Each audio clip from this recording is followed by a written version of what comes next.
राधा राधा राधा राधा राधा राधा राधा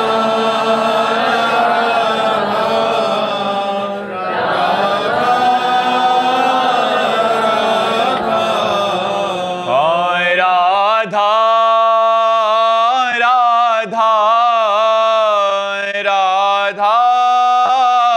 राधा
भक्तन की श्री वृंदावन धाम की सतगुरुदेव भगवान की।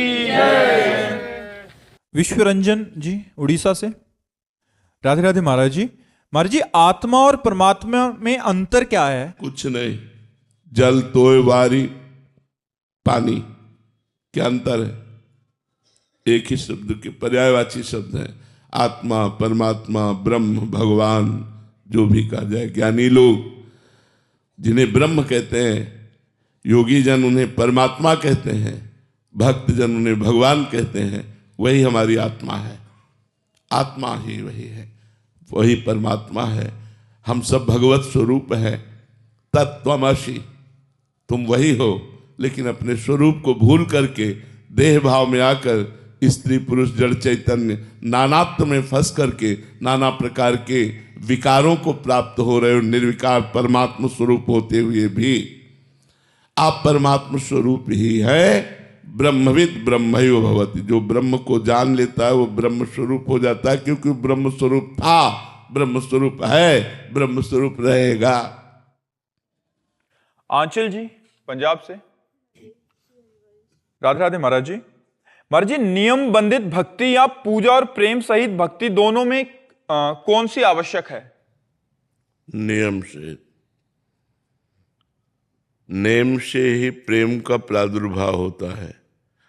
पहले साधक को चाहिए कि दृढ़ता पूर्वक नियम का पालन करे, फिर उसी में प्रेम हो जाता है, फिर प्रेम से पूजा होने लगती है। नेम उसी में समा जाता है, लेकिन नेम आवश्यक है। बिना नेम के प्रेम का प्रादुर्भाव नहीं होता। और जब प्रेम रहता है तो नेम को रहने नहीं देता। वो नेम में जो बंधन है उस बंधन को तोड़ देता है। लेकिन जब तक प्रेम न हो तब तक नियम का बंधन होना चाहिए। इतने माला जप करना, इतना पाठ करना, इतना पूजा करना, इतना परिक्रमा करना, ये करना। जो नियम अपने हैं वो नियम प्राणपन से निभाना चाहिए। चाहे सर्दी हो, गर्मी हो, बरसात हो, शरीर रोगी हो, कैसी भी परिस्थिति में नेम का पालन करना चाहिए। उसी नेम के पालन रूपी तपस्या से प्रेम का प्रादुर्भाव होता है। जो नियम का पालन नहीं करते वो किसी भी काम के नहीं रहते। परमार्थ हो या स्वार्थ किसी काम के नहीं रहते। नियम का पालन करना अत्यंत आवश्यक है। तो जो जहाँ है वो अपने कर्तव्य का पालन करते हुए साधना का कुछ नियम ले। अब आजकल क्या साधना के लिए बात करें, प्रायः 9 बजे तक सोते हैं, 10 बजे तक सोते हैं, तो क्या साधना करेंगे। ब्रह्म मुहूर्त में 3 बजे 4 बजे जग जाना, नहा धोकर थोड़ा व्यायाम करके फिर अपनी दिनचर्या में लगना, मनुष्य जीवन प्रकाशित हो। अब बुझे बुझे से चेहरे, विषयों का सेवन, खान पान गंदा, बस वही नींद, आलस्य, प्रमाद, हिंसा, दुर्भावनाएं, तो साधना कैसे। साधना के लिए तो बहुत पवित्र जीवन चाहिए। तो अब आप लोग तो धन्यवाद है जो प्रातः काल उठ करके ऐसे मौसम में भी आप सत्संग सुनने आए हैं, नहीं तो लोग रजाई नहीं छोड़ते, 9-9, 10-10 बजे तक सोते रहते हैं। नहीं, आजकल का तो नियम सा बनता चला जा रहा है कि रात के 2-3 बजे तक जगना और फिर सो जाना, 9-10-11 बजे तक सोना। ये आसुरी प्रवृत्ति है, ये ठीक नहीं है। जिनकी नाइट ड्यूटी उनकी बात अलग है, लेकिन अपनी एक नियम शैली होनी चाहिए, इतने बजे सोना, इतने बजे जगना। अब हम लोगों ने कभी अलार्म नहीं रखा, ना मोबाइल ना घड़ी, कहाँ गंगा किनारे मोबाइल घड़ी, लेकिन 5 मिनट के अंतर की बात नहीं कहते। नहीं तो ठीक अपने समय पर दिनचर्या में बिल्कुल राइट टाइम या 5 मिनट का अंतर, इससे ज़्यादा नहीं कि 10 मिनट 15 मिनट का अंतर आए हो जाए कभी। 5 मिनट के अंतर की बात अलग है। अभ्यास योग युक्त है ना, अभ्यास में बड़ी ताकत है। अगर अभ्यास की जाए तो आंख में पट्टी बांध करके गोली मारी जा सकती है। जरा सा खुरक मिल जाए तो पता चल जाएगा किधर है, बस वो कान से जरा सा सुन के उसी शब्द वेदी बाण पहले चलते थे। तो अभ्यास और नियम और अभ्यास के द्वारा हम माया पर विजय प्राप्त कर लेते हैं। नियम ही नहीं, अभ्यास ही नहीं है भजन का, तो फिर ऐसे प्रपंच में समय ज्यादा व्यतीत होता है, भगवान की साधना में नहीं। इसलिए सबसे पहला नियम से चलना चाहिए। योगेश्वर दास जी वृंदावन से रुचि का प्रश्न है महाराज जी। महाराज जी, आप कह रहे हैं कि गीता जी में भगवान बहुत जगहों पर कहते हैं कि मैं ही सब कुछ हूं, सूर्य का तेज मैं हूं, चंद्रमा की प्रभा मैं हूं, नारियों का मातृत्व भाव, पुरुषों का पुरुषत्व भाव, तेजस्वियों का तेज, वैश्वानर के रूप में भोजन पचाता हूं। लेकिन महाराज जी 18वें अध्याय में भगवान श्री कृष्ण कहते हैं ईश्वर सर्वभूतानाम, और उसके आगे ही कहते हैं तवेव शरणम। महाराज जी आप कह रहे हैं कि भगवान यहां अहम सर्वभूतानाम भी कह सकते थे, लेकिन उन्होंने ईश्वर ही सर्वभूतानाम ऐसा क्यों कहा महाराज जी? इसमें ईश्वर, किन ईश्वर की बात कर रहे हैं? जब अर्जुन भगवान सामने हैं और पूछते हैं ईश्वर को संबोधन करके, तो भगवान ईश्वर का ही उत्तर देते हैं। वो ये नहीं कह रहे कि, और जब अर्जुन कहते कि मैं हार गया, अब मैं आपकी शरण में हूं, आप बताइए मुझे मेरा श्रेय क्या है? तब कहते मन मना भव मद भक्तो माध्याजी माम नमस्करो, मेरे को नमस्कार कर, मेरे को प्रणाम कर, मेरी पूजा कर, मेरे मन वाला हो जा। फिर ईश्वर को नहीं कहा। समझ रहे हो कि बात नहीं समझ रहे? जब अर्जुन ईश्वर की बात करते हैं तो भगवान ईश्वर शब्द का प्रयोग कर देते हैं, और जब कहते हैं मैं हार गया, ये सांख्य योग, कर्म योग, कभी ये योग कभी योग, हमें एक वो बता दो जिससे हमारा परम कल्याण हो। तो बोले सर्वधर्मान परित्यज्य माम एकम, मेरी शरण में आ जा। तो प्रश्नकर्ता के अनुसार उत्तर दिया जाता है। प्रवीण प्रवक्ता वही होता है जो प्रश्नकर्ता के अनुसार उत्तर दे। अब जैसे अगर इसको थोड़ा हटाकर परमार्थ से देखो तो लगेगा नहीं कि एक अहम भरी बात है। मन मना भो मद भक्तो माध्याजी भाव नमस्करो, मेरे मन वाला बन, मेरे को नमस्कार, मेरे को, ये अत्यंत प्रियता में होता है। और प्रवीण प्रवक्ता वही होता है जो प्रश्नकर्ता के शब्द पर उत्तर दे। शब्द जो है वो परमात्मा कैसा है तो फिर उसका वर्णन करो। नहीं तो सामने परमात्मा श्री कृष्ण खड़े हैं, उनको मान क्यों नहीं रहे हो? जब कहते मैं हार गया तब कहते सर्वधर्मान परित्यज्य माम एकम शरणम व्रज, तू मेरी शरण में आ जा, सब छोड़ दे, सब छोड़कर मेरी शरण में आ जा। अहम त्वाम सर्व पापेभ्यो मोक्षयिष्यामि मा शुचा, मैं तुम्हें समस्त पापों से मुक्त करके परम पवित्र कर दूंगा। तो बात समझ पा रहे ना आप? सुनीता सिंह जी। राधे राधे। राधे राधे महाराज जी। महाराज जी, सब ईश्वर पर समर्पण करने के बाद भी मन कभी कभी उदास और खालीपन महसूस सा करता नहीं, है। गलत, समर्पण हुआ ही नहीं। सब समर्पण करने के बाद मन ऐसा उत्साहित रहता है हर समय कि तुम्हें वाणी की सामर्थ्य नहीं कि हम तुम्हें बता सके। बस इतना तुम्हें लौकिक उदाहरण में यद्यप जमता नहीं है फिर भी उदाहरण बता रहे हैं। जैसे किसी नए लड़के का और उसके मनोनुकूल लड़की मिल गई हो और नई लड़की को उसके मनोनुकूल लड़का मिल गया हो और दोनों का ब्याह 2-4 दिन में होना हो, उनका मन कैसा रहता है? फूला फूला नहीं रहता। तो ये तो एक लौकिक प्रीतम की बात है, लौकिक प्यार की बात है।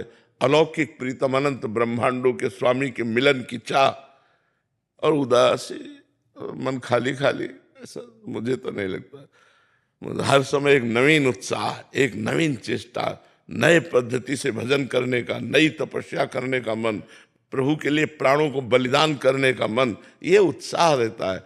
हाँ, भोगों से मन हटा रहे हैं और परमानंद मिला नहीं तो खाली खाली पन्ने होता है कि भोगों को भोग नहीं रहे और प्रभु का रस मिला नहीं तो एक खालीपन सा महसूस होता है। ये खतरनाक स्थिति होती है। इसी खालीपन में फंस जाता है साधक। साधक इसी खालीपन में फंस जाता है। इस खालीपन को व्यक्त न करे और इस खालीपन को महसूस भी ना होने दे और आगे बढ़ता चला जाए तो परमात्मा की तरफ बढ़ जाएगा, न कहीं फंस जाएगा। कंचन कामनी कीर्ति कहीं न कहीं ढेर हो जाएगा, क्योंकि उसे कोई चाहिए, उसे कुछ चाहिए। खालीपन महसूस हो रहा है ना, और जिसे नहीं चाहिए वो निकल जाता है। जाहि न चाहिए कबहु कछु, तुम सन सहज सने, बसो निरंतर तासुर सो राउर निज गे। जीवन में ये बात जरूर हमारी जो भी साधना कर रहे हैं, ये बात जरूर समझें कि जब तक भगवदानंद नहीं मिलता, विषयानंद का त्याग किया जाता है, तब तक एक मन में अभाव सा रहता है। लगता है कोई मेरा हो, मतलब आखिरकार मनुष्य शरीर है ना, तो उसकी मांग होती, और वो मन है और कुछ नहीं है। वो भोगों को भोगना चाहता है, वो संसार में फंसाना चाहता है, और साधक समझ नहीं पाता तो कहीं धन में, मान प्रतिष्ठा में, कहीं न कहीं वो मन दे बैठा। जहां मन दे बैठा मारा गया, जहां मन दे बैठा मारा गया। जो अपने मन को हर जगह से बचाकर संभाल कर, सावई मनः कृष्ण पदारविंदयो, भगवान के चरणारविंद में। अभाव, भगवान मेरा मेरे हृदय में विराजमान है। अभाव किसका? अभाव जो अनुभव हो रहा है वो भोगों का। चूंकि भोगानंद छूट रहे हैं और भगवदानंद मिल नहीं रहा, इसलिए वो बीच की स्थिति बड़ी डामाडोल होती है। इसमें बहुत संभाल के चलना चाहिए साधक को, नहीं तो वो गिर जाएगा। कंचन कामिनी कीर्ति किसी न किसी में गिर जाएगा। के सत्यनारायण जी, राधे राधे महाराज जी, प्रणाम। महाराज जी, मंदिर और महंतों के पास आने वालों की अपूर्व वृद्धि हुई है। मंदिर जाने वालों की और संतों महंतों के पास जाने वालों की अपूर्व वृद्धि हुई है, जो पहले देखा नहीं गया। ऐसे में महाराज जी, क्या इसे देखकर हम त्रेता युग की भक्ति लौटने का संकेत माना जा सकता है? देखो, युग धर्म तो अपना प्रभाव दिखा के रहता है। ये तो भगवान की कृपा से प्रकाशित हुआ है। जैसे इस समय तो त्रेता युग तो नहीं, पर त्रेता युग जैसा, जैसे माँ तो नहीं पर माँ जैसी है रे। युग तो कलयुग ही चल रहा है, पर संतों का और भगवान के भक्तों का प्रताप जब उदय होता है तो वो युग धर्म में भी वो सतयुग और त्रेता को ला देता है। जैसे इस समय आप देखो, सतयुग में बैठे हैं, कोई प्रपंच नहीं, कोई कामना नहीं, कोई अशांति नहीं, एक अलौकिक आनंद आप अनुभव कीजिए, एक भागवतिक आनंद, एक मतलब दिव्य शांति। ये सतयुग की है। कलयुग में होते हैं ये भी। तो साधु समागम, भगवान के भक्तों का जो प्रेम, उससे प्रभावित होकर भगवान जो अपना प्रकाश करते हैं, ये प्रकाश भगवान का ही है, किसी व्यक्ति का नहीं है। तो भगवान प्रकाश करते हैं, तो भगवान सत्य है, तो सत्य प्रकाश होता है, तो उसी में सतयुग का प्रभाव दिखाई देता है। नाम जप, नाम कीर्तन, भगवत कथा, भगवत वार्ता, ये सब सत्य है, तो इसी से सतयुग है। और कलयुग में जहाँ शराब पी जाती, मांस खाया जाता है, व्यभिचार किया जाता है, जुआ खेला जाता है, चोरी, हिंसा, घूस, इस तरह के व्यवहार होते हैं, वहाँ कलयुग का प्रभाव होता है। तो इस समय जो प्रभाव दिखाई दे रहा है वो भगवान का प्रभाव है। हम भी आश्चर्यचकित है कि कलयुग में ऐसी प्राणियों की श्रद्धा, जिसे आश्चर्यमयी श्रद्धा कहते हैं, वो आश्चर्यमयी श्रद्धा लोगों में प्रकाशित हो रही। ये भगवान की कृपा है और ये आगे चलकर नहीं रहेगी, क्योंकि जैसे जैसे कलयुग का प्रभाव बढ़ेगा वैसे वैसे दबती चली जाएगी। पीछे नहीं थी, मुगलों का राज्य था, पीछे नहीं थी। ये बीच का जो अभी समय आया है ये बहुत अच्छा समय आया है। इस समय अपने को भगवान की आराधना करने की बड़ी अनुकूलता है। आगे चलकर समय आएगा जो अनुकूल नहीं रहेगा। अभी अपना कल्याण कर लीजिए, नहीं धीरे धीरे धीरे धीरे, जैसे पहले मोबाइल नहीं था तो क्या सब लोगों का काम नहीं चलता था? क्या सबका काम चलता था। और मोबाइल से बड़ी सुविधाएं भी हुई तो बड़ी दुविधाएं भी हो गई, बड़ी परेशानियां भी मोल ले ली। जैसे बच्चे गेम खेलने लगे, पैसे लगाने लगे, गंदी बातें देखने लगे, गंदे सीरियल देखने लगे, उससे गंदी विचार, निगेटिव विचार, धर्म रहित विचार जो हमारे समाज में वायरल की तरह फैल गए। नहीं, वायरस की तरह नहीं फैल गए। छोटे छोटे बच्चों में गंदी बातें। एक 12 वर्ष का बच्चा यहाँ बैठ करके बोल रहा था, मुझे बचा लीजिए। हम कहा आपको क्या हो गया? बोले मैं गंदी बात का शिकार हो चुका हूँ। आप कितने साल के हैं? बोले 12 वर्ष के। तो अब 12 वर्ष का बच्चा गंदी बात का शिकार हो गया तो इसका मतलब है गंदा संग। तो बहुत बढ़िया एकांत में गंदा संग मोबाइल से है। अपना कमरा बंद किया, बोले हम पढ़ रहे हैं और मोबाइल से गंदी बातें बच्चे देखें तो गंदे संस्कार बनते हैं। अब वो बच्चे जिनका 12-13 वर्ष में गंदे संस्कारों द्वारा निगेटिव विचार परिपक्व हो रहा है, वो आगे चलकर क्या कर पाएंगे? साधना कहाँ हो पाएगी? साधना की नींव तो बर्बाद हो गई।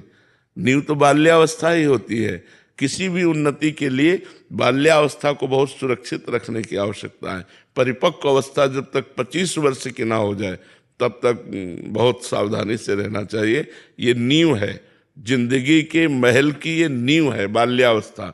अब बाल्यावस्था में व्यसन, बच्चे नशा करने लगते हैं, ये सब कलयुग का प्रभाव है।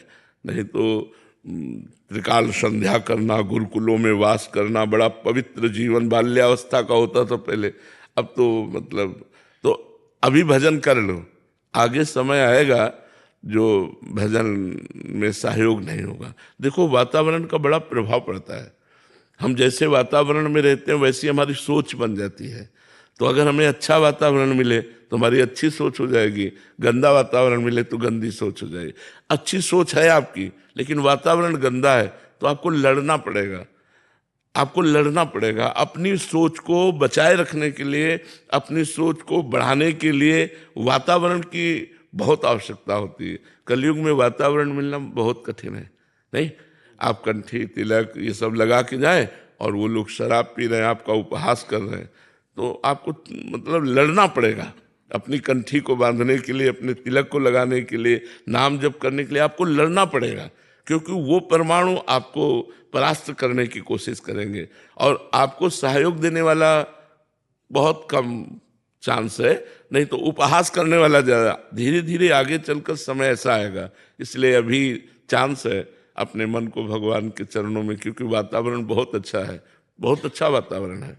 तो हमारा इस समय जो वातावरण चल रहा है बड़ा धार्मिक और बड़ा भागवतिक वातावरण है। हम लोगों को बड़ा सपोर्ट है, तो इसलिए खूब बढ़िया भजन का अवसर, भजन कीजिए।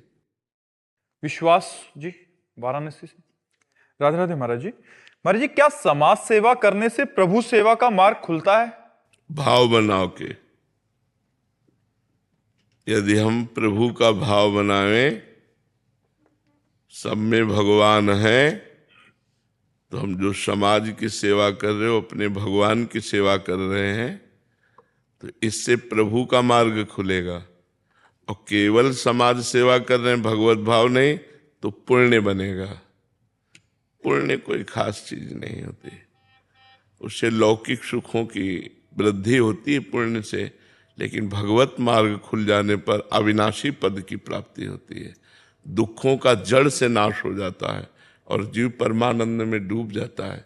इसलिए हमें चाहिए कि समाज सेवा तो करें पर उसमें अच्युत भावना युक्त, श्री कृष्ण भावना युक्त, मेरे भगवान इनमें विराजमान है, उस भावना से करें। किसी को वस्त्र दे रहे हैं तो भगवान के द्वारा दी हुई वस्तु को भगवान को दे रहे हैं। तो दियम वस्तु गोविंदम तुभ्यमेव समर्पये।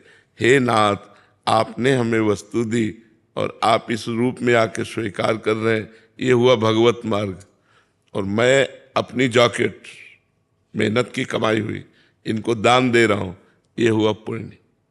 तो पुण्य का थोड़ा बढ़कर लाभ मिलता है, लेकिन भगवत मार्ग तो दुख को जड़ से मिटा करके अनंत आनंद प्रदान करता है। इसलिए भगवत मार्ग खोलने के लिए हमें भगवत भावना की अत्यंत आवश्यकता है। जिसके साथ भी हम व्यवहार करें भगवत भाव से व्यवहार करें। समझ पाए आप? पंकज गजेंद्र जी रायपुर से। राधे वल्लभ श्री। राधे राधे महाराज जी।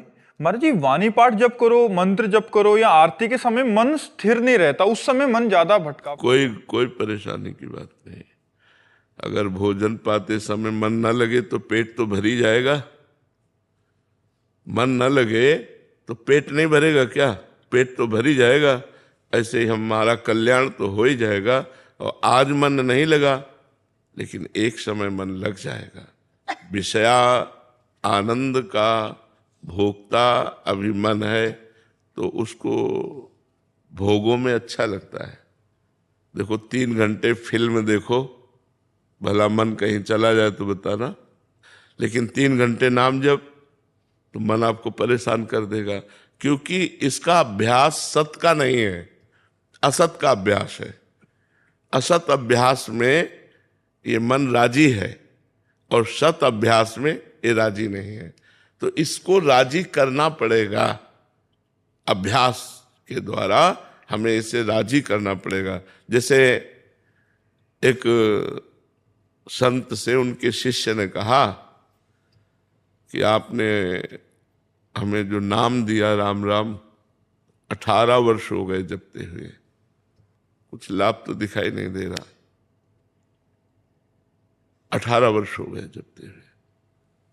तो उनका ठीक है, तुम हमें गुरु मानते हो? कहा।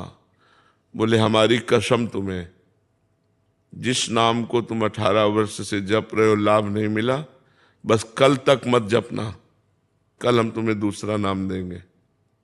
जो कल तक तुम ऐसे ही रहो, एक बार भी नाम न जपना, तुम्हें हमारी कसम है। 18 वर्ष का अभ्यास, जो ही वो पीछे मुड़ा श्री राम राम शुरू हो गया। वो रो पड़ा और रो के बोला गुरुदेव ऐसा नहीं हो सकता, ऐसा नहीं हो सकता, अब मैं इसके बिना जी नहीं। बोले ये मिला है ये फल मिला है, मन राजी हो गया, अब तुम इसके बिना जी नहीं सकते, ये मिला है। भगवान नाम तुम्हारा जीवन बन चुका है, यही तुम्हें भगवत प्राप्ति करा देगा। नाम जप, वाणी पाठ, सतमार्ग, इसमें हो सकता है कि कुछ दिन आपको प्रगट में कोई फलानुभूति ना हो, कोई आनंद ना मिले, कोई लाभ ना दिखाई दे, लेकिन वो लाभ दे रहा है, आपके पापों का नाश कर रहा है, आपके अशुभों का नाश कर रहा है और आपको भगवान के नजदीक ले जा रहा है। आपकी समझ जिस दिन आएगी उस दिन आप निहाल हो जाएंगे। चुपचाप करते रहिए। ये असत क्रिया तो है नहीं। सोचो, जब गंदी क्रिया, असत क्रिया अपना फल दे के रहती है तो सत क्रिया क्यों नहीं फल देगी? हम वाणी पाठ कर रहे हैं, हम नाम जप कर रहे हैं, हम दूसरों की सेवा कर रहे हैं, वो हमें लाभ नहीं देगा। जब कोई गलत क्रिया हो जाती है तो उसका हमको दंड मिलता है भगवान के विधान के द्वारा। तो जब अच्छी क्रिया हम कर रहे हैं तो उसका फल क्यों नहीं मिलेगा? तो हमें विश्वास करना चाहिए, मन लगे या ना लगे, हम वाणी पाठ करते हैं, नाम जप करते हैं, भगवत कथा सुनते हैं, भगवत चर्चा करते हैं, नाम कीर्तन करते हैं, इसका फल अवश्य मिलेगा। समय पर इंतजार करो, समय पर इंतजार करो। प्रियंका जी मुंबई से। श्री हरिवंश महाराज जी। महाराज जी, सेवक वाणी के तीसरे प्रकरण में श्रीहित नाम प्रताप यश में लिखा है कि साधक को अपने रसिकाचार्य से निष्ठापूर्वक ये प्रश्न पूछना चाहिए कि श्री हरिवंश धर्म का अनुसरण करने वाले साधक को किस प्रकार के आचरण करने चाहिए और कौन से वो पुण्य कर्म है जिनको करने से श्री हरिवंश की शरण प्राप्त होती है। महाराज जी, इसमें मतलब ये प्रश्न का उत्तर क्या है महाराज? प्रश्न का उत्तर है, सब चराचर जगत को हित स्वरूप मानकर, प्रेम स्वरूप मान करके, सुख देवे को चावचित सब सो हित निष्काम, या सुधर्म हरिवंश को नाम गिरा विश्राम। महाप्रभु ने, हरिवंश महाप्रभु ने एक दोहे में अपने धर्म को वर्णन किया, सब सो हित, सबसे प्यार करो, लेकिन निष्काम मति, उसके बदले में कुछ चाहो मत। जिससे हम सुख पहुंचा रहे हैं, तो जिसे हम किसी को पानी भी पिलाते हैं तो लगता है कभी हमको भी अवसर आने पर ये, नहीं तो धन्यवाद तो दे ही देगा, थैंक यू तो बोल देगा। इतनी आशा रहती है कि अगर हम किसी का थोड़ा भी हित करें तो पलट करके वो थोड़ी कृतज्ञता तो प्रकट करे, लेकिन हमको इतना भी नहीं चाहना। सब सोहित निष्काम मति, बिल्कुल कोई कामना नहीं। हम बिल्कुल कामना नहीं, नेकी कर दरिया में डाल। हम आपको हित करते हैं, आपको सुख पहुंचाते हैं, बदले में आपसे कुछ नहीं, ये हमारा धर्म है। सुख देवे को चावचित सब सो हित निष्काम, सुख देवे, सबको सुख प्रदान करूं, लेकिन किसी से सुख चाहूं नहीं, ये हमारा धर्म है। जो हित धर्म है, जिस धर्म के हम साधु हैं, हमारे धर्म में है सबको सुख पहुंचाओ, लेकिन बदले में कुछ मत चाहो। और श्री धाम वृंदावन का आश्रय और वास स्वीकार करो, और मुख में राधा वल्लभ का नाम और हृदय में राधा वल्लभ का ध्यान ये धारण करो। सब सो हित निष्काम मति, श्री वृंदावन विश्राम, श्री राधा वल्लभ लाल को हृदय ध्यान मुख नाम। बोले अब ये कैसे होगा? ये कैसे हो सकता है कि सबको सुख पहुंचाएं बदले में सुख न चाहें? तो बोले तन ही राख सत्संग में, सत्संग में पहुंचाओ अपने शरीर को, साधु संग में, तो वहां तुम्हें ज्ञान प्राप्त होगा। जब तुम्हें विवेक प्राप्त होगा तब तुम दूसरों को सुख पहुंचाओगे। कि आपको सुख पहुंचाया मानो अपने राधा वल्लभ लाल को सुख पहुंचाया, आपको सुख पहुंचाया मतलब राधा वल्लभ लाल। तो अपने प्यारे को सुख पहुंचाने से बदले में कुछ थोड़ी चाह जाता है, वो सुखी है ये देखकर हमको सुख होता है।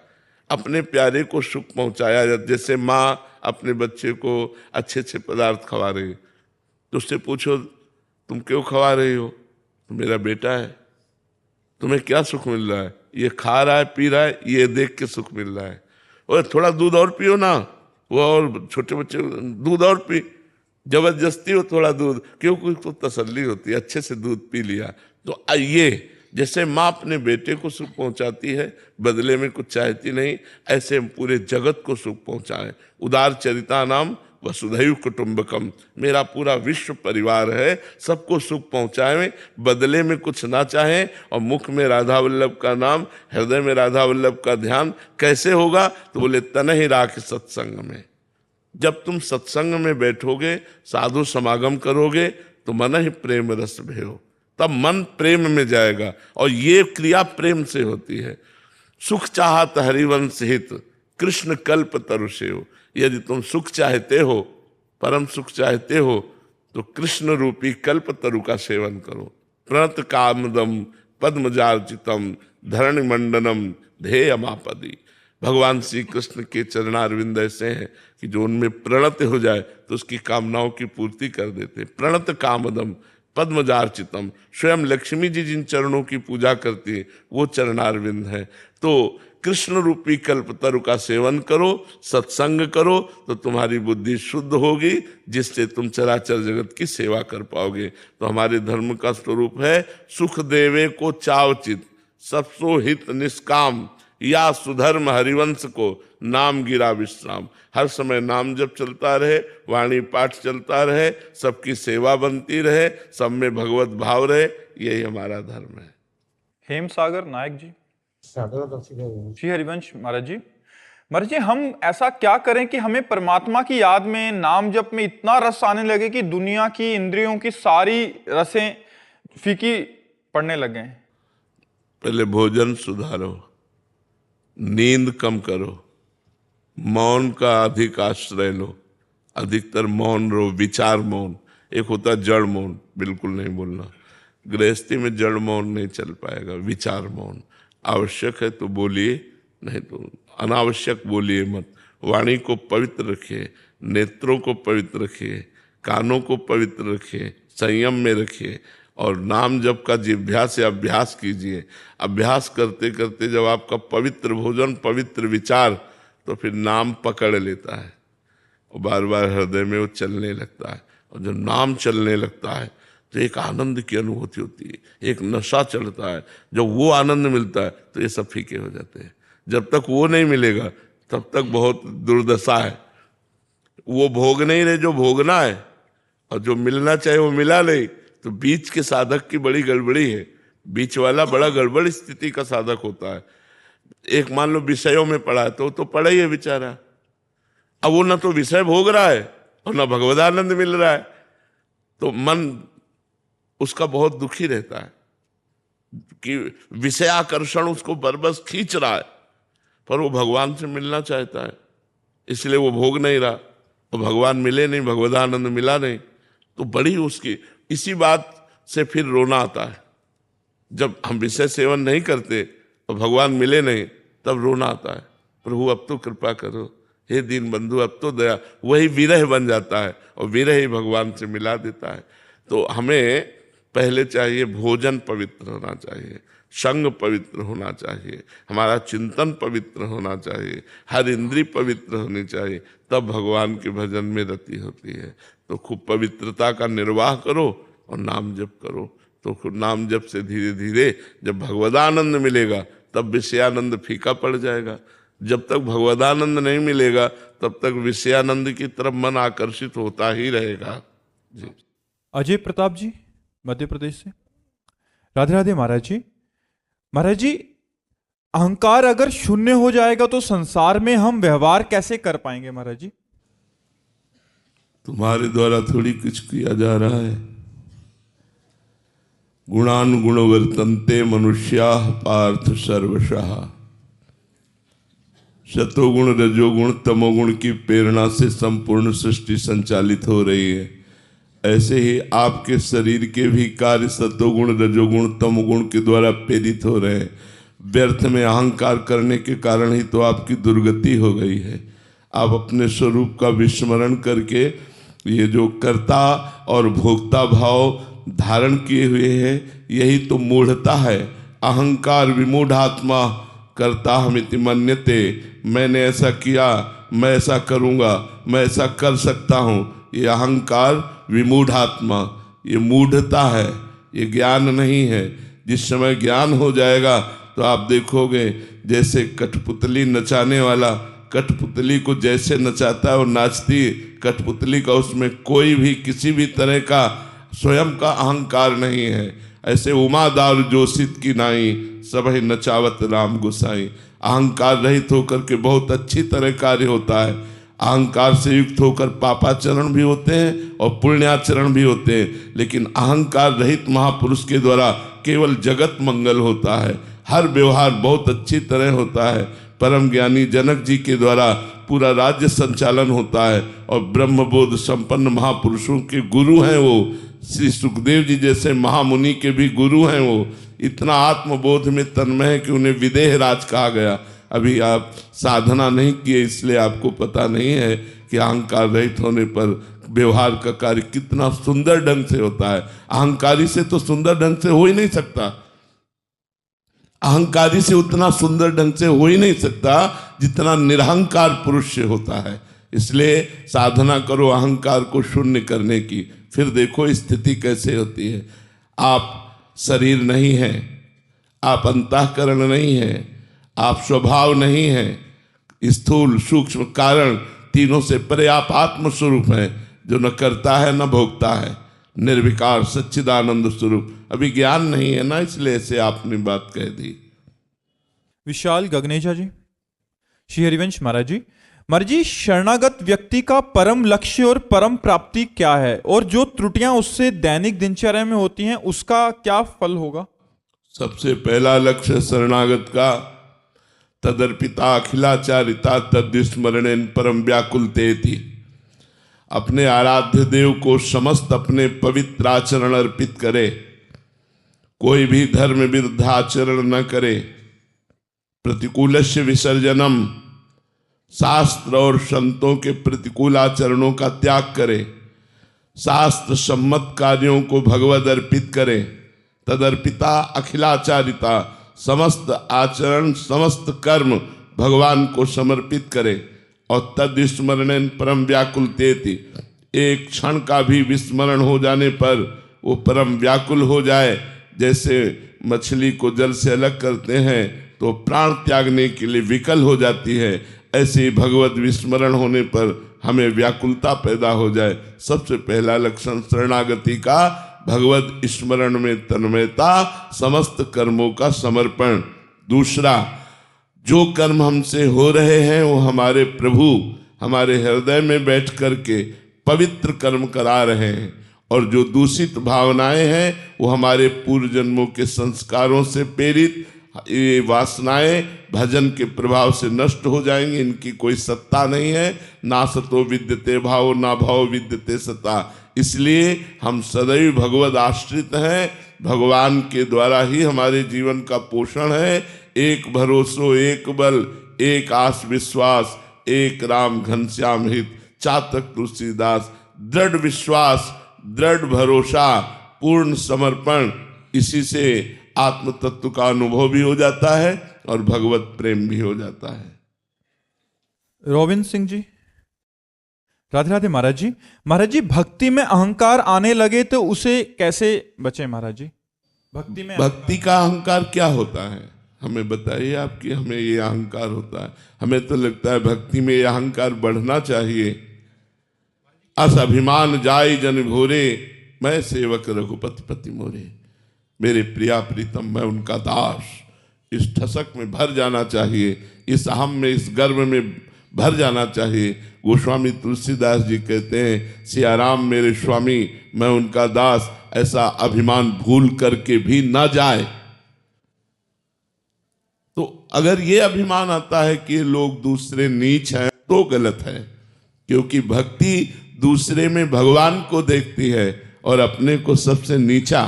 तृणादपि सुनीचेन तरोरु सहिष्णुना अमानिना मान देन कीर्तनिया सदा हरि। अपने को तृण से भी नीच देखना ये भक्त का स्वभाव होता है। दूसरे को भगवान के समान आदर करना ये भक्त का स्वभाव होता है। जो दूसरों में दोष देखता है, अपने में गुण देखता है, वो अभिमानी पुरुष भक्त नहीं होता है। अगर ऐसा अभिमान है तो गुरुदेव के चरणों का आश्रय लेकर के नाम जप, नाम कीर्तन, शास्त्र स्वाध्याय, सत्संग, इनके द्वारा हम अपने अभिमान का दमन करें। नमन भक्ति के द्वारा दमन करें। जहां हमारी दृष्टि जाए, जड़ चेतन जग जीव जत सकल राम मैं जानी, बंदों सबके पद कमल सदा जोरी जुग पान। इन सबको हम भगवत भाव से नमस्कार करें, शास्त्र स्वाध्याय करें, सत्संग करें, नाम कीर्तन करें, नाम जप करें, तो हमारा मलिन देहाभिमान नष्ट हो जाएगा। महाराज जी, भक्ति में भी भूमिकाएं होती हैं भक्त की, प्रारंभिक भक्त, फिर उच्चतम भक्त। ये नवधा भक्ति भूमिका ही तो है। श्रवणम कीर्तनम स्मरणम विष्णुर्पाद सेवनम अर्चनम वंदनम दास्यम सख्य आत्मनिवेदनम। आत्मसमर्पण हो गया, फिर बकाया क्या रह गया? संपूर्ण बात बन गई जब भगवद आत्मसमर्पण हो गया। अब प्रेम की स्थिति उसके अंदर, दशधा भक्ति, प्रेम लक्षणा भक्ति उसके अंदर जागृत हुई। अब उस प्रेम की दशा के भाव हैं शांत भाव, दास्य भाव, सख्य भाव, वात्सल्य भाव, गोपी भाव, सहचरी भाव। अब वो किन आचार्यों के द्वारा किन भावों का पोषण करते हुए आगे बढ़ता है, वो अलग बात है। हेरम जी। राधे राधे महाराज जी। महाराज जी, ईश्वर तो सब जानते हैं, क्या वो हमारे उन आंतरिक प्रयासों को भी देखते हैं जो कर्म रूप से तो परिणित नहीं होते परंतु हमारे भाव रूप में आते हैं महाराज जी? उनका कलयुग का एक प्रभाव है, प्रताप है कि अगर मानसिक हमारे द्वारा गलत भाव हो रहे हैं तो उनका दंड नहीं मिलेगा, लेकिन मानसिक अच्छे भाव हो रहे हैं तो उसका आपको पुरस्कार मिलेगा। कलि कर एक पुनीत प्रतापा, मानस पुण्य होई नहीं पापा। यदि मानसिक गलत चिंतन चल रहा है तो आपको उसका दंड नहीं मिलेगा, लेकिन मानसिक अच्छा चिंतन चल रहा है तो आपको उसका फल मिलेगा।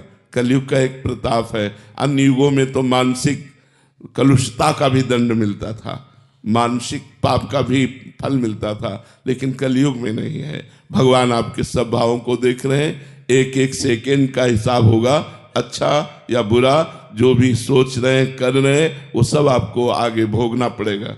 जो अच्छा कर रहे हैं तो अच्छा, बुरा कर रहे हैं तो बुरा। एक एक सेकेंड की सोच को भगवान देख रहे हैं। हमारे प्रभु आपके हृदय में ही बैठे देख रहे हैं, कहीं दूर नहीं है। ज्योति जी दिल्ली से। राधे राधे महाराज जी। महाराज जी, हमें पता है कि भगवान की हम पर असीम कृपा है, उन्होंने जो जरूरी था वो सब हमें दिया और वे हमसे बड़ा प्रेम करते हैं। हमें वो क्या जरूरी दिया? रुपया, पैसा, मकान, परिवार, रिश्ते, नाते, क्या ये हमें जरूरी था? और भूल बढ़ा दी कि जरूरी सामान दे दिया, आवश्यकता की पूर्ति हो गई। हम इससे भगवान को धन्यवाद नहीं देते, हम इस बात पर भगवान को धन्यवाद नहीं देते।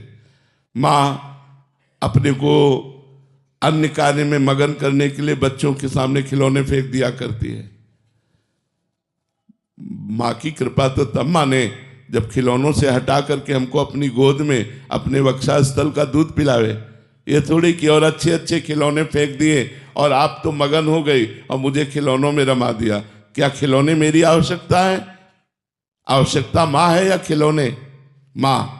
ऐसे आवश्यकता भगवान है या भगवान की माया? माया फेंक दी और उसमें हम राजी हो गए, बड़ी कृपा आपकी। हम नहीं मानते कृपा, हम तो कृपा तब मानते जब माया का पर्दा हटा करके आप मुस्कुराते हुए आइए, मुझे आपकी जरूरत है, माया की जरूरत नहीं है।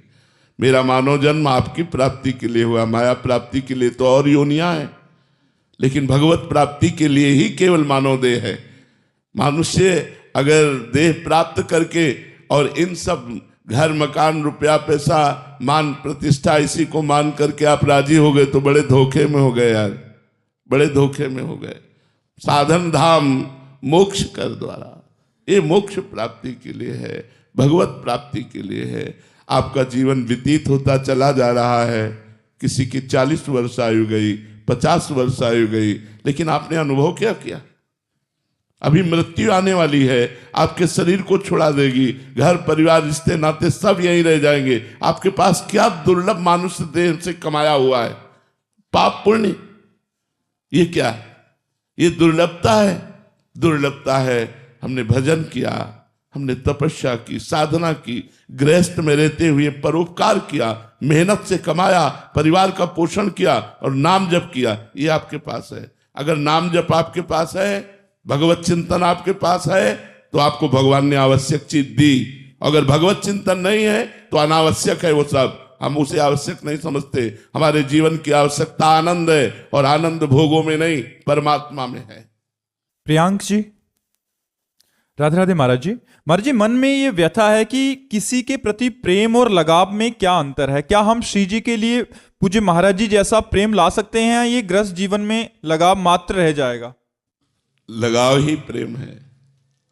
जितना लगाव बढ़ जाता है उसी को शास्त्रीय भाषा में प्रेम कहते हैं, ग्रामीण भाषा में लगाव कहते हैं। हमारा जहाँ लगाव होता है, मन का जुड़ना ही तो लगाव है। मन का जुड़ना, मन को अच्छा लगना, मन से अपनापन करना, इसी को तो प्रेम कहते हैं। जो हम शरीर में लगाव किए हैं, शरीर संबंधियों में लगाव किए हैं, यदि वही लगाव प्रभु में लग जाए तो वो प्रेम हो जाता है, वही धीरे धीरे प्रेम बन जाता है। बोले मुझे पता नहीं चला कब इनसे इतना लगाव हो गया कि इनके बिना मैं जी नहीं सकता। ये तब बात आती है जब हमारा लगाव हो जाता है। उसी को हम शास्त्रीय भाषा में प्रीति कहते हैं, प्रेम कहते हैं। अगर वो शरीरों से लगाव है तो राग कहते हैं, आसक्ति कहते हैं, काम कहते हैं। वही प्रभु से लगाव है तो उसे अनुराग कहते हैं, प्रेम कहते हैं। विशाल सिंह जी। राधे राधे महाराज जी। गुरुदेव, एक बार आपने सत्संग में समर्थ गुरु रामदास जी का चरित्र सुनाते समय ये कहा था कि गुरु कृपा से ही अहंकार का नाश होता है। महाराज जी, वो गुरु कृपा हम सहज रूप से कैसे प्राप्त कर सकते हैं? कृपया मार्गदर्शन करें। उनकी आज्ञा का पालन करने से। आज्ञा शमन सुसाहिब सेवा, अपने गुरुदेव की आज्ञा का पालन करना ही सबसे बड़ी सेवा है। अब जोई कहें करें हम सोई, आयस लिए चले निज दासी, मन क्रम वचन त्रिशुद्ध सकल मत, हम श्रीहित हरिवंश उपासी। एक बार हरिव्यास देवाचार्य जी महाराज श्री भट्ट देवाचार्य जी के पास गए और कहा, हम आपसे दीक्षा लेना चाहते हैं। उनका हमारी गोदी पे कुछ दिखाई दे रहा है? नहीं, जाओ गिरिराज जी की 12 वर्ष तक परिक्रमा करो राधा राधा रटते हुए, फिर हमारे पास आओ। आज्ञा का पालन, 12 वर्ष तक राधा राधा रटते हुए समय व्यतीत करके जब आए तो कहा, आप कुछ गोद में दिखाई दे रहा है? बोले नहीं। बोले फिर 12 वर्ष जाओ, राधा राधा रटो। 24 वर्ष राधा राधा रटते हुए गिरिराज जी की रोज परिक्रमा लगाते हुए अपने गुरु आज्ञा का पालन किया। जब आए 24 वर्ष बाद तो बोले, गुरुदेव आपकी गोद में श्यामा श्याम विराजमान है, ये दिखाई दे रहे हैं। बोले हाँ, अब आओ दीक्षा देते हैं। पहले सिद्ध कर दिया, फिर दीक्षा दी। गुरु की आज्ञा ही सबसे बड़ी सेवा है। गुरु की आज्ञा ही अहंकार का नाश है। बोले 12 वर्ष परिक्रमा करके राधा राधा रटते हुए समय व्यतीत किया। बोले फिर जाओ 12 वर्ष। ये तो आप हर बार कहते रहोगे, दीक्षा दीजिए फिर आप आज्ञा कीजिए, ऐसा नहीं प्रश्न किया। जो आज्ञा हुई उस पर तत्पर हो गए तो अहंकार का भी नाश हो गया, भगवत साक्षात्कार हो गया। और इतने बड़े महापुरुष हुए कि महावाणी नामक रस ग्रंथ की रचना हरिव्यास देवाचार्य जी ने की गुरु प्रताप से। तो जो गुरु की आज्ञा का पालन करता है वही गुरु सेवक है। जो गुरु सेवक है वो अहंकार रहित तो हो ही जाता है, क्योंकि गुरुदेव की कृपा इस सबसे बड़े दुश्मन अहंकार पर रहती है। अहंकार नष्ट हो गया तो संस्कृति चक्र नष्ट हो गया। ये जो पुनरपि जननम पुनरपि मरणम पुनरपि जननी जठरे शयनम चक्र है, ये इसका मूल जो है वो अहंकार है। संस्कृति मूल सूल प्रद नाना, सकल शोक दायक अभिमाना, ताते करे कृपा निधि दूरी, सेवक पर ममता अति भूरी। इसलिए कृपा निधि इष्ट और कृपा निधि गुरुदेव पहले उपासक के अहंकार का नाश करते हैं। जो निरहंकार हो जाता है तब वो चिदानंद रस का अधिकारी बनता है। महाराज जी, आपने गुरु आज्ञा की बात कही अभी। महाराज जी, एक सवाल था इसमें कि गुरु आज्ञा का मतलब किसी और से परीक्षण कराना चाहिए? समकालीन मतलब उनके समान संत भी हों तो गुरु आज्ञा कर दिया तो दूसरे से जाके पूछते हैं महाराज। ये अपराध है, ये अपराध है, क्योंकि दूसरे संत उसको किस रूप में लेते हैं। अगर सुलझा हुआ महापुरुष है तो सीधे बोलेगा, गलत, आप गुरु आज्ञा पर प्रश्न कैसे उठा दिए, चुपचाप अपने गुरु की आज्ञा का पालन करो। अगर सुलझा हुआ नहीं है तो कहे ये क्या, कोई उपदेश दिया नहीं, कोई साधना बताई नहीं। बोले 12 वर्ष परिक्रमा लगाओ। अब 12 वर्ष तक दूर रहकर परिक्रमा, फिर ये क्या, बोले 24 वर्ष लगाओ। वो गुरु की आज्ञा में कमी निकाल सकते हैं, इसलिए अपराध बनने की संभावना है। अपने गुरुदेव की बात पर यदि एक तो संशय नहीं होना चाहिए, और यदि प्रश्न उठे तो गुरुदेव से ही प्रश्न करना चाहिए, किसी और से नहीं। कि गुरुदेव भगवान हमारा मन विश्वास युक्त हो जाए, इसलिए आपसे पूछ रहा हूं, क्या अत्यंत अनिवार्य है 12 वर्ष तक परिक्रमा लगाना? हाँ, गुरुदेव से ही पूछना चाहिए, वो हमारा समाधान करेंगे। प्रणपातेन प्रश्नया, साष्टांग दंडवत करके हाथ जोड़कर नम्रता पूर्वक यदि प्रश्न किया जाए वो दोष नहीं है। लेकिन गुरु के आदेश को किसी दूसरे संत से प्रमाणित करवाना ये बहुत बड़ा अपराध बन जाएगा, क्योंकि वो बात फिर अवज्ञा के रूप में आ जाएगी। गुरु की अवज्ञा करना फिर वो परमार्थ का प्रतीक नहीं है, जो अपने प्राणेश्वर प्राणनाथ गुरुदेव की आज्ञा को किसी और के सामने व्यक्त करके उससे उसमें मोहर लगवाना चाहे, बहुत वो अल्पज्ञ है और वो अवज्ञा हो जाएगी। गुरु अवज्ञा हो जाएगी तो परमार्थ बनेगा ही नहीं। आओ महाराज जी, स्वामी नारायण। महाराज जी बड़े दिनों से इच्छा थी, 5 साल से इच्छा थी मेरी कि आपके दर्शन करेंगे आप। बहुत कृपा, बहुत कृपा स्वामी। आओ।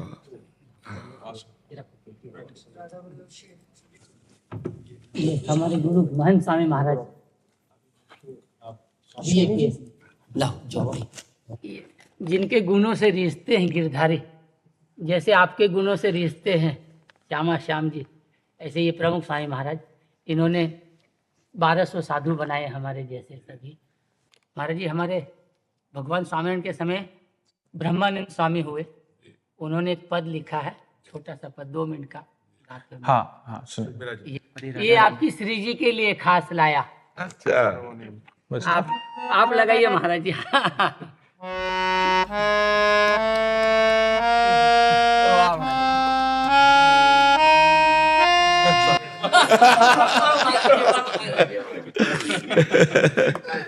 संत और भगवान तो सब कलाओं में कोविद होते हैं महाराज, आप तो एकदम अच्छे बजा दिए।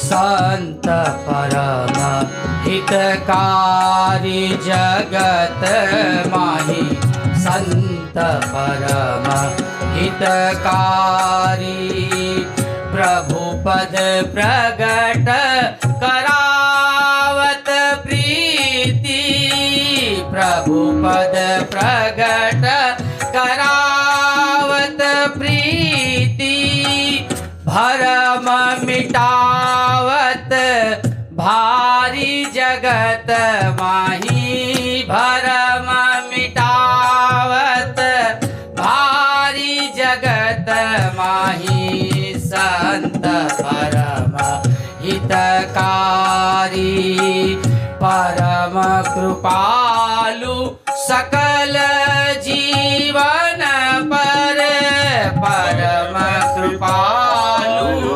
महाराज जी आप परम कृपालु हैं, इतनी तकलीफ होने के बाद, किडनी की तकलीफ, शारीरिक तकलीफ होने के बाद भी सभी जीवों पर कृपा कर रहे हैं, भगवान के साथ जोड़ रहे हैं। परम कृपालु सकल जीवन पर, हरि सम सब दुख हारी जगत माही, संत परम हितकारी जगत माही, संत परम हितकारी त्रिगुणातीत फिरत जग माही, त्रिगुणातीत फिरत जग माही, रीत जगत से न्यारी जगत माही, रीत जगत से न्यारी जगत माही, संत परम हितकारी जगत माही, संत परम हितकारी ब्रह्मानंद कहे संत की सोबत, ब्रह्मानंद कहे संत की सोबत, ब्रह्मानंद कहे महन स्वामी की सोबत, मिलत है प्रगट मुरारी जगत माही, मिलत है प्रगट मुरारी जगत माही, संत परम हितकारी जगत माही, संत परम हितकारी जगत माही, संत परम, संत परम, संत परम हितकारी। आप जैसे संत हितकारी हैं तो थोड़े 2 हित वचन हमारे साधु आश्रम के लिए आप थोड़ा कृपा। हम समस्त संत मंडली को सिर धर करके उनके चरणों में प्रणाम करते हैं और जो संतों से और शास्त्रों के अवगाहन से मिला वो सार बात बता देते हैं। प्रत्येक क्षण हमारे हृदय में बिना अंतराय के अपने इष्ट गुरु प्रदत्त मंत्र नाम इसका चिंतन चलता रहे, ये सब साधन की सफलता है। सब साधना की सफलता यही है कि बिना किसी बाधा के अव्याहत निरंतर अबाध इष्ट गुरु का चिंतन चलता रहे। गुरुदेव द्वारा प्रदत्त मंत्र नाम इष्ट का चिंतन चलता रहे। यदि अखंड स्मरण चलता रहा तो भगवान नारायण आपके संग हैं, आपके हृदय में है और ये आपको अनुभव में आ जाएगा। यस्य स्मरण मात्रेण जन्म संसार बंधनात् विमुच्यते नमस्तस्मै विष्णवे प्रभु विष्णवे। सतत स्मरण ही साधु का एक ही कर्तव्य है कि त्रिभुवन की राज्य लक्ष्मी देने पर भी जो आधे पल के लिए अपने प्रभु का स्मरण न छोड़े, वही साधु, वही वैष्णव, वही भगवान का प्रियजन जो अंदर ही अंदर निरंतर चिंतन चलता रहे। अभी स्वामी जी का पद, जो ब्रह्मानंद स्वामी जी का पद, कि त्रिगुणातीत वो विचरते हैं, न सतोगुण का प्रभाव, न रजोगुण का प्रभाव, न तमोगुण का प्रभाव, न सोने की जंजीर न लोहे की जंजीर, आप बोलते हैं। शुभ अशुभ दोनों से शुभ अशुभ दोनों से परे निरंतर भगवत चिंतन परायण, भगवत चिंतन, सब कुछ सार बात भगवत चिंतन।